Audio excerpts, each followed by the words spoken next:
This channel does not promote any violent, harmful, or illegal activities. All content provided by this channel is meant for an educational purpose only. Cancer Healer Center, a new beginning.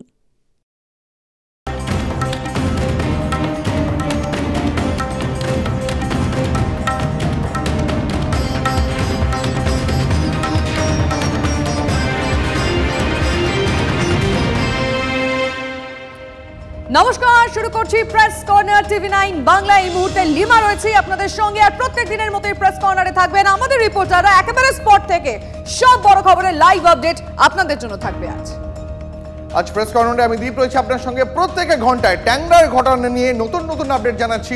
আজও শুরু করব press corner দিনের সবথেকে বড় update দিয়ে।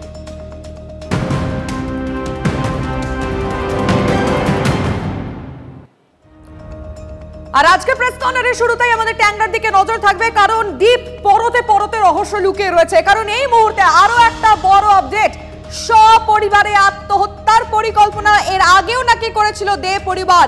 এই মুহূর্তে দাঁড়িয়ে বড় খবর, হাসপাতালে পুলিশকে দেওয়া বয়ানে এমনই দাবি করেছে বড় ভাই প্রণয়।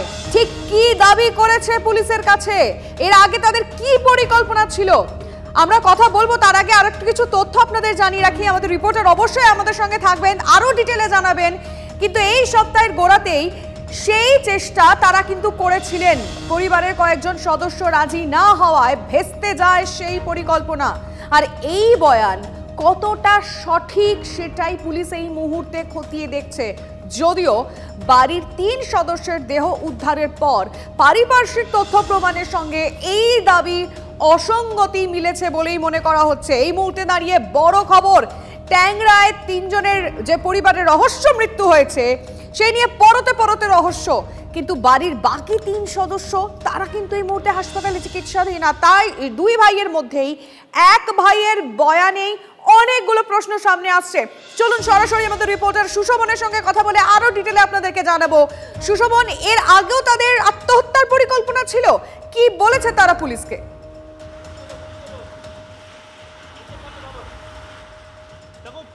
বক্তব্য সংগ্রহ করেছে সেখান থেকে কিন্তু একটা বক্তব্য পুলিশকে যথেষ্ট ভাবাচ্ছে।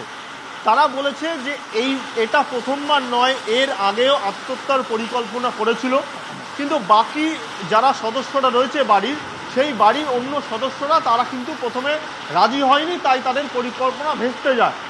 কিন্তু তদন্তকারীরা যখন এই বক্তব্য শুনতে পেলেন, তারপর সেই বক্তব্য নিয়ে একেবারে বাড়ির প্রত্যেকটি জায়গায় তারা বলা যায় যে তদন্ত করলেন। সেখানে গিয়ে কিন্তু যে 3খানা দেহ পড়েছিল আর বাড়ির যে একেবারে পারিপার্শ্বিক তথ্য প্রমাণ, তা কিন্তু কোনোভাবেই প্রমাণ করছে না যে এই বক্তব্য সঠিক। তাই তদন্তকারীরা এই বক্তব্যকে সঙ্গে নিয়েই আরও তদন্ত এগিয়ে নিয়ে যাবেন বলে মনে করছেন। তার কারণ এই বক্তব্যে কোথাও একটা অসঙ্গতি ধরা পড়ছে, কোথাও একটা রহস্য ঘনীভূত হচ্ছে।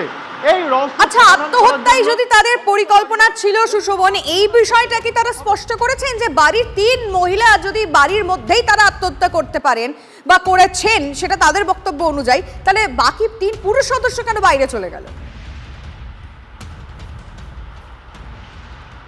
দেখো, এইটাই সব থেকে বড় প্রশ্ন এবং এইটাই তদন্তকারীদের কাছে এখন সব থেকে বড় চিন্তার বিষয়, যে তাহলে 3 জন বাইরে আর 3 জন ভেতরে কেন একই কাজ করতে চাইছে, কিন্তু কেন স্থান আলাদা হবে?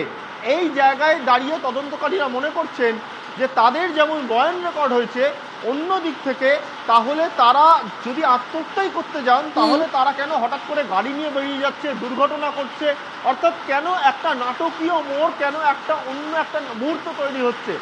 এই জায়গায় দাঁড়িয়ে তদন্তকারীরা মনে করছেন যে তাদের যেমন বক্তব্য সংগ্রহ হয়েছে, অন্যদিকে তারা কি একেবারে সুশোভন বুঝতে পারছি অনেকগুলো প্রশ্ন ক্ষেত্র থেকেই যাচ্ছে। দেখা যাক এই যে জটিলতা বা যেই জটগুলো রয়েছে, কখন সেই জটগুলো ছাড়ায়, আমাদের নজর থাকবে সেদিকটা।